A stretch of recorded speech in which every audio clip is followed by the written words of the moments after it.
Hello, hello everyone, कैसे हैं सभी लोग? आई होप सभी एकदम मस्त होंगे और अपनी पढ़ाई कर रहे होंगे। तो आज की जो क्लास है, आज की क्लास में हम लोग डिस्कस करने वाले हैं बेसिक इलेक्ट्रिसिटी के बहुत शानदार क्वेश्चन जो एग्जाम के पॉइंट ऑफ व्यू से काफ़ी ज़्यादा इम्पोर्टेंट है। रेगुलर आपके एग्जाम्स में से क्वेश्चंस पूछे जा रहे हैं। सारे क्वेश्चंस प्रीवियस ईयर्स क्वेश्चंस हैं और काफ़ी इम्पोर्टेंट है आपके एग्जाम के पॉइंट ऑफ व्यू से। तो चलिए आज की क्लास पे हम कुछ क्वेश्चंस डिस्कस करने वाले हैं, इनके विषय में हम लोग देखते हैं। ठीक है, पहला क्वेश्चन क्या है आपके सामने स्क्रीन पे कि मानव शरीर का प्रतिरोध शुष्क दशा में जब बॉडी पूरी सूखी हुई हो तब कितना होता है? तो ह्यूमन बॉडी का जो रेजिस्टेंस होता है बेटा, प्रतिरोध जो होता है वह कितना होता है? 10 की घात 3 ओम हम इसे कह सकते हैं। तो होगा लगभग 1000 ओम के लगभग जो होता है ह्यूमन बॉडी मनुष्य के शरीर का प्रतिरोध होता है। ठीक है, इस बात को आप लोग याद रखेंगे। 500 से 1000 ओम के बीच में इंसान के शरीर का प्रतिरोध हो सकता है। चलिए नेक्स्ट क्वेश्चन पे चलते हैं। नेक्स्ट क्वेश्चन कहता है विद्युत चालकता की इकाई क्या है? तो देखिए सबसे पहले तो हम समझते हैं कि विद्युत चालकता होती क्या है। हम लोगों ने एक शब्द पढ़ा था, एक चीज के विषय में हम लोग काफी डिस्कस किए हैं कि प्रतिरोध क्या होता है। देखिए प्रतिरोध का मतलब क्या होता है कि धारा के जो प्रवाह में रुकावट डाले, धारा को जो बहने से रोके, उसे ही हम क्या कहते हैं?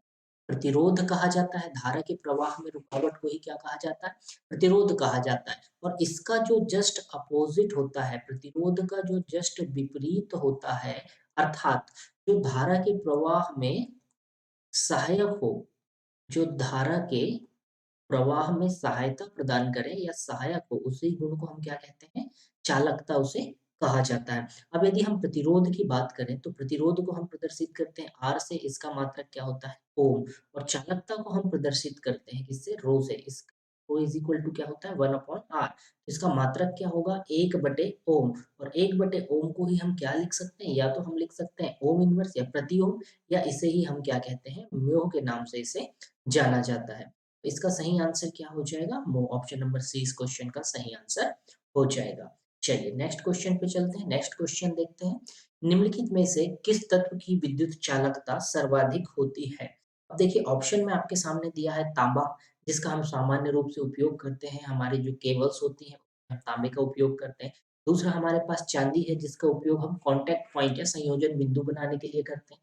जस्ता का प्रयोग हम नहीं करते, शीशा का प्रयोग भी हम चालक बार या चालक तार बनाने में नहीं करते हैं। तो सही आंसर इसका क्या हो जाएगा? देखिए तांबे का हम उपयोग ज़रूर करते हैं, तांबे की चालकता काफ़ी अच्छी होती है, हम तांबे का उपयोग करते हैं। लेकिन क्यों करते हैं? क्योंकि तांबा हमारे पास पर्याप्त मात्रा में उपलब्ध है और काफ़ी सस्ता पड़ता है। लेकिन यदि चालकता की बात करें तो यहाँ पे सर्वाधिक जो चालकता होती है, सबसे ज़्यादा चालकता गुणांक जिसका होगा, वह क्या होगा? चांदी का। चांदी को क्या कहा जाता है? सिल्वर इसे कहा जाता है। ठीक है? ये चीज़ आप याद रखेंगे। चाँदी की जो चालकता होती है सर्वाधिक होती है, लेकिन चाँदी काफ़ी महँगी धातु है, इसीलिए हम वायर वगैरह बनाने में इसका उपयोग नहीं करते, केवल जो संयोजन बिंदु होते हैं उन्हें बनाने में हम उपयोग करते हैं। चलिए नेक्स्ट क्वेश्चन देखते हैं। प्रतिरोध का व्युत्क्रम चालकता है, यदि प्रतिरोध की इकाई ओम है, तो चालकता की इकाई क्या हो जाएगी बेटा? अभी हमने डिस्कस किया, ओम इनवर्स इसकी इकाई हो जाएगी। चलिए नेक्स्ट क्वेश्चन पे चलते हैं। नेक्स्ट क्वेश्चन कहता है प्रवाह का तो देखिए एक नया शब्द मिलता है प्रवाह तत्व। इसी को हम किस नाम से जानते हैं? तो इसको हम जानते हैं चालकता के नाम से। इकाई क्या होती है इसकी? ओम इनवर्स इसकी इकाई हो जाती है। चलिए अगला क्वेश्चन पे चलते हैं। नेक्स्ट क्वेश्चन देखते हैं। नेक्स्ट क्वेश्चन हमसे क्या कह रहा है? नेक्स्ट क्वेश्चन कहता है विद्युत और चुंबक के बीच जो लिंक होती है, विद्युत क्षेत्र और चुंबकीय क्षेत्र दोनों के बीच में जो संबंध होता है उसकी खोज किसने की थी?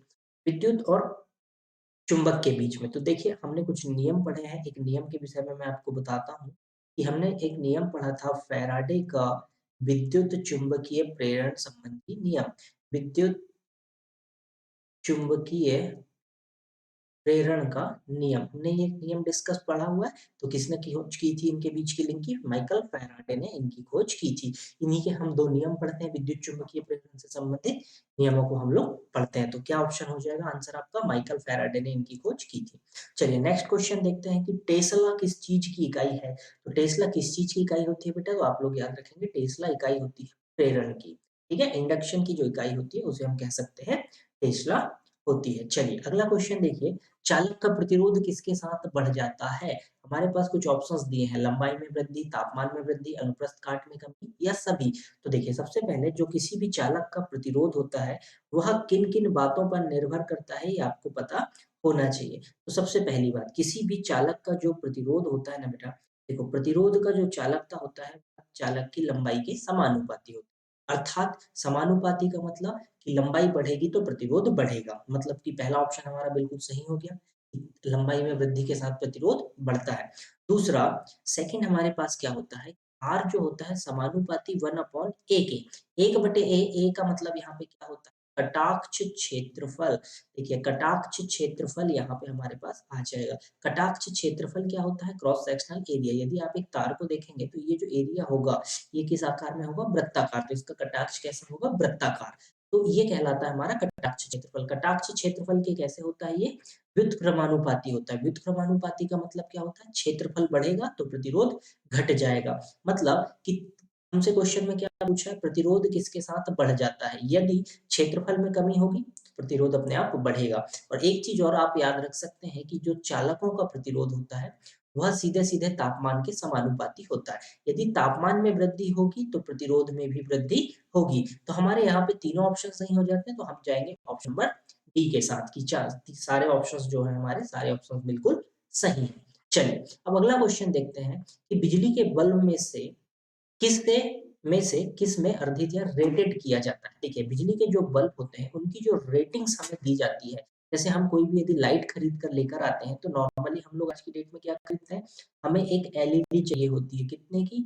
9 वॉट की एलईडी, और जो कितने वोल्टेज पे चलना चाहिए? 240 वोल्ट पे चलना चाहिए। हम कुछ इस प्रकार से लाइट खरीद कर लेके आते हैं कि 9 वॉट की एलईडी और 230 से 240 जो सामान्य सप्लाई आती है उस पे हमारी एलईडी वर्क करना चाहिए। तो यहाँ पे हम किन-किन चीज़ों के विषय में बात करते हैं? देखिए, वॉट की जो हम बात कर रहे हैं, ये किसको इंडिकेट कर रही है? ये हमारी शक्ति को प्रदर्शित कर रही है। तो हम क्या देखते हैं? सबसे पहले शक्ति देखते हैं, और 240 जो है, ये किसको निरूपित कर रहा है? तो ये हमारा वोल्टेज को निरूपित कर रहा है। तो इन दोनों चीज़ों के विषय में हम लोग देखते हैं। तो शक्ति और वोल्टेज, अर्थात हम किन चीज़ों के विषय में बात करेंगे यहाँ पे?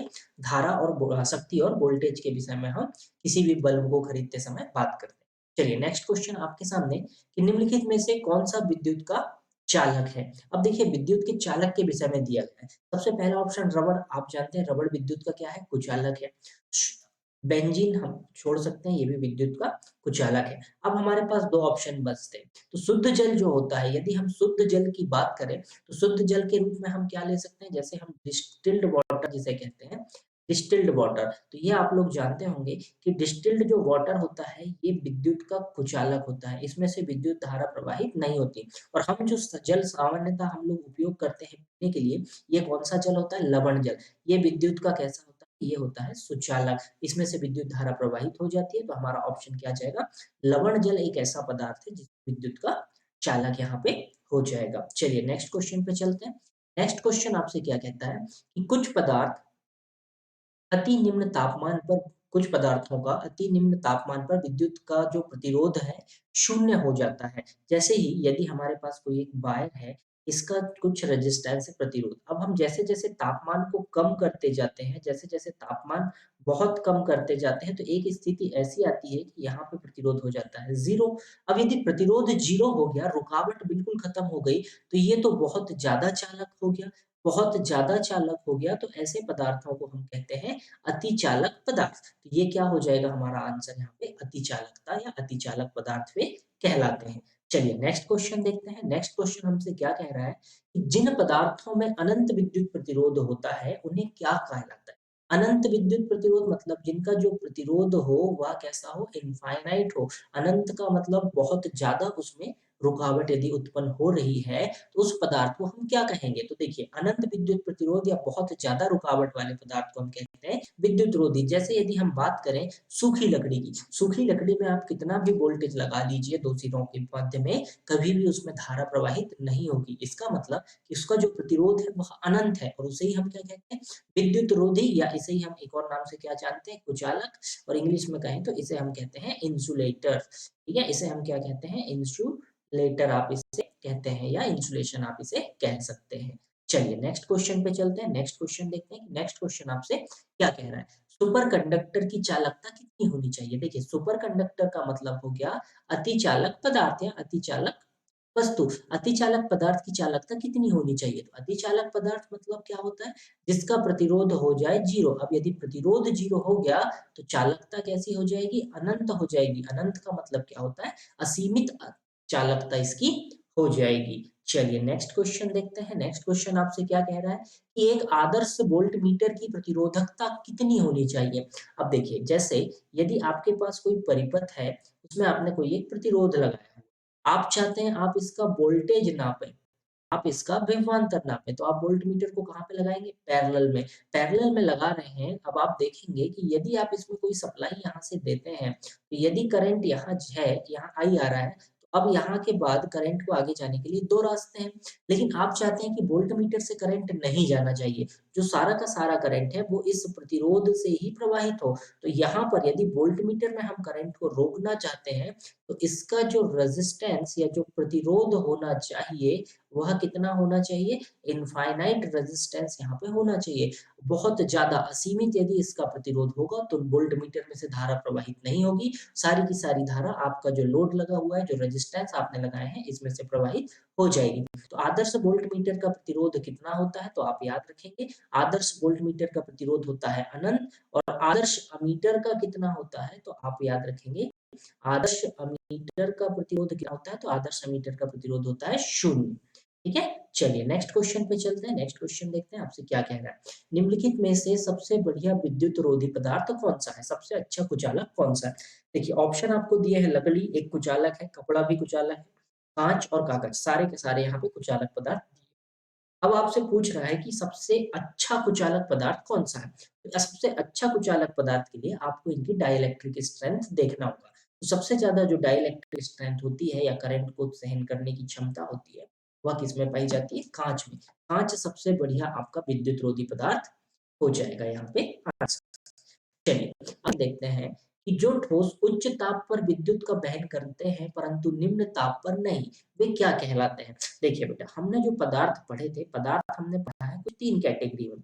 सबसे पहला चालक पदार्थ, जिनके विषय में हम सामान्यतः बात करते हैं कि इनमें विद्युत धारा का प्रवाह होता है। लेकिन इसमें क्या होता है चालक में कि जैसे ही तापमान में वृद्धि होती है, इनके प्रतिरोध में वृद्धि होने लगती है। सेकंड हम बात करते हैं कुचालक पदार्थ की। कुचालक पदार्थ में क्या होता है? विद्युत धारा का प्रवाह नहीं होता। और एक हम अन्य पदार्थ की बात करते हैं जिसे हम कहते हैं अर्धचालक। अर्धचालक या इसे हम क्या कहलाता है? ये सेमी कंडक्टर हम इसे कह देते हैं। ठीक है? सेमीकंडक्टर पदार्थ क्या होते हैं कि शुरुआत में ये कैसे होते हैं? प्रारंभ में तो ये होते हैं कुचालक की तरह कार्य करते हैं।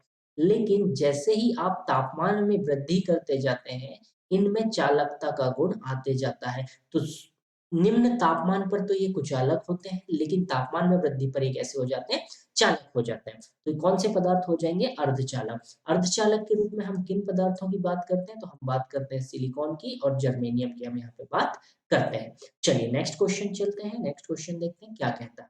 आसुत जल, आसुत जल अभी मैंने आपको बताया डिस्टिल्ड वाटर जो आपका होता है, डिस्टिल्ड वाटर कैसा होता है बेटा? तो डिस्टिल्ड वाटर आपका कुचालक होता है और जो जल हम लोग पीते हैं वह सुचालक होता है क्योंकि हम जो जल पीते हैं उसमें बहुत सारे लवण, खनिज सारे घुले होते हैं। चलिए नेक्स्ट क्वेश्चन देखते हैं। घरेलू विद्युत केबल में प्रयोग की जाने वाली धातु है। ठीक है? अब देखिए सामान्यतः जो हम घरेलू विद्युत केबल का यूज़ करते हैं, उसमें हम कौन-कौन सी धातु का उपयोग करते हैं? तो आपने देखा होगा कि सर्विस लाइन के लिए हम एल्यूमीनियम केबल का उपयोग करते हैं और घरों में वायरिंग के लिए हम कॉपर केबल का यूज़ करते हैं। तो सबसे ज़्यादा जो उपयोग में की जाने वाली धातु है कॉपर, तो हम यहाँ पे किस ऑप्शन के साथ जाएँगे? तांबे के साथ, ठीक है? सही आंसर क्या हो जाएगा? तांबा क्योंकि सर्वाधिक मात्रा में हम तांबे का उपयोग करते हैं। चलिए अगला क्वेश्चन देखते हैं। घरेलू विद्युत उपकरणों में प्रयुक्त सुरक्षा फ्यूज़ तार उस धातु से बना होता है जिसका, देखिए अब धातु के विषय में पूछ रहा है कौन-सी? इसकी फ्यूज़ वायर की। तो जो आप फ्यूज़ वायर का उपयोग करते हैं बेटा, फ्यूज़ वायर का उपयोग क्यों किया जाता है? बीच में हम एक फ्यूज़ वायर डाल देते हैं ताकि यदि कहीं धारा का प्रवाह ज़्यादा होने लगे, एकदम से कहीं पे शॉर्ट सर्किट वगैरह हो जाए, तो ये जो वायर लगा हुआ है फ्यूज़ वायर ये गल जाए। तो इसका गलनांक कैसा होना चाहिए? कम गलनांक इसका होना चाहिए ताकि ये गल जाए और टूट जाए। टूटने के कारण यहाँ से परिपथ टूट जाएगा और परिपथ टूटने से हमारा जो भी उपकरण लगा हुआ है, जो भी मशीन हमारी लगी हुई है, वह कैसी बनी रहेगी? सुरक्षित बनी रहेगी।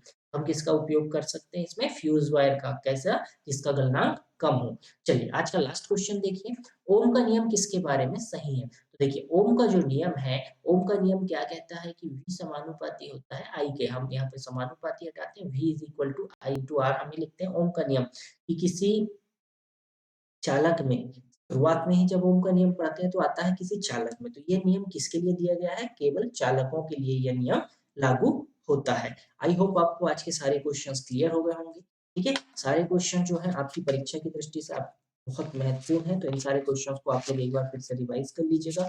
यदि आपको वीडियोज़ अच्छी लगी हैं, तो आप इसको शेयर ज़रूर कीजिए अपने दोस्तों के साथ और साथ ही साथ एक बार और फिर से आप वीडियो को रिवाइज़ ज़रूर कीजिए और पढ़ाई बिल्कुल करते रहिए क्योंकि काफ़ी इम्पोर्टेंट क्वेश्चन है, आपके एग्ज़ाम की दृष्टि से बहुत महत्वपूर्ण प्रश्न है। इसी प्रकार के क्वेश्चंस आपके एग्ज़ाम में रेगुलर बेसिस पे पूछे जाते हैं। चलिए, ठीक है दोस्तों, तो मिलते हैं हम लोग नेक्स्ट वीडियो में। Okay, thank you everyone, thank you for watching.